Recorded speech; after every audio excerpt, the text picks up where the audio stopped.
ព្រះគម្ពីរសាមយូអែលទី2កាន់គម្ពីរសាមយូអែលទី2និយាយស្ទើរទាំងស្រុងអំពីការសោយរាជ្យរបស់ស្ដេចដាវីតក្រោយពីស្ដេចសូលបានស្លាប់ទៅស្ដេចដាវីតបានសោយរាជ្យតែពួកយូដាប៉ុណ្ណោះអស់រយៈពេល7ឆ្នាំកន្លះកូនប្រុសម្នាក់របស់ស្ដេចសូលឈ្មោះថាអ៊ីស្បូសែតបានដណ្ដើមយកអំណាចនៅតំបន់ភាគខាងជើងហើយសង្គ្រាមក៏បានកើតមានឡើងរវាងតំបន់ទាំងពីរនៃប្រទេសទីបំផុតអ៊ីស្បូសែតត្រូវបានគេសម្លាប់ហើយស្ដេចដាវីតក៏ត្រូវបានតាំងឡើងឲ្យធ្វើជាស្ដេចសោយរាជ្យនៅក្នុងប្រទេសអ៊ីស្រាអែលទាំងមូលការឡើងសោយរាជ្យដំបូងរបស់ស្ដេចដាវីតគឺផ្ដោតទៅលើការបង្ក្រាបពួកសត្រូវរបស់អ៊ីស្រាអែលជាពិសេសពួកភីលីស្ទីនស្ដេចដាវីតបានយកយេរូសាឡឹមធ្វើជាទីក្រុងនៃនយោបាយនិងសាសនាហើយក៏មានបំណងកសាងព្រះវិហារសម្រាប់ព្រះជាម្ចាស់នៅទីនោះប៉ុន្តែព្រះជាម្ចាស់ទ្រង់មិនអនុញ្ញាតឲ្យដោយព្រោះស្ដេចដាវីតគឺជាមនុស្សថ្នឹកចម្បាំងក៏ប៉ុន្តែ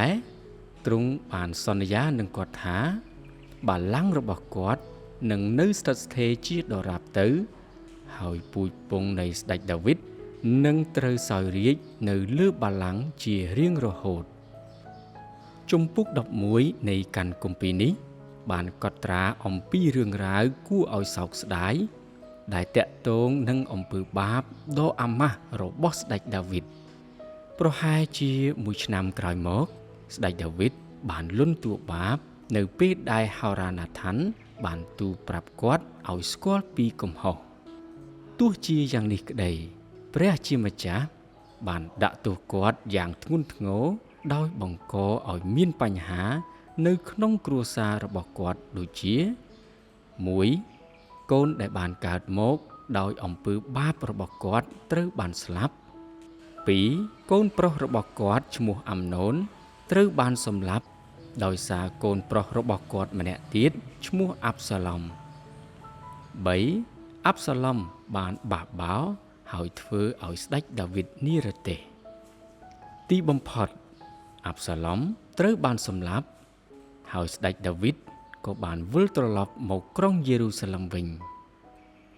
នៅដំណាក់កាលចុងក្រោយនៃការសោយរាជ្យរបស់គាត់ស្ដេចដាវីតបានធ្វើជំរឿនសាសអ៊ីស្រាអែលដោយចិត្តអំនួតដើម្បីអួតបង្ហាញពីចំនួន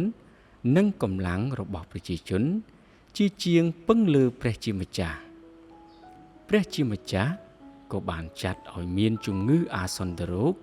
ដែលបានសម្លាប់មនុស្សអស់70000នាក់នៅពេលដែលស្ដេចដាវីតបានសាងសង់អាសនៈមួយហើយបានថ្វាយតង្វាយជាយ៉ាញ់បូជាដល់ព្រះជាម្ចាស់នោះជំងឺអាសន្នរោគក៏បានថយចេញពីសាសអ៊ីស្រាអែលទៅ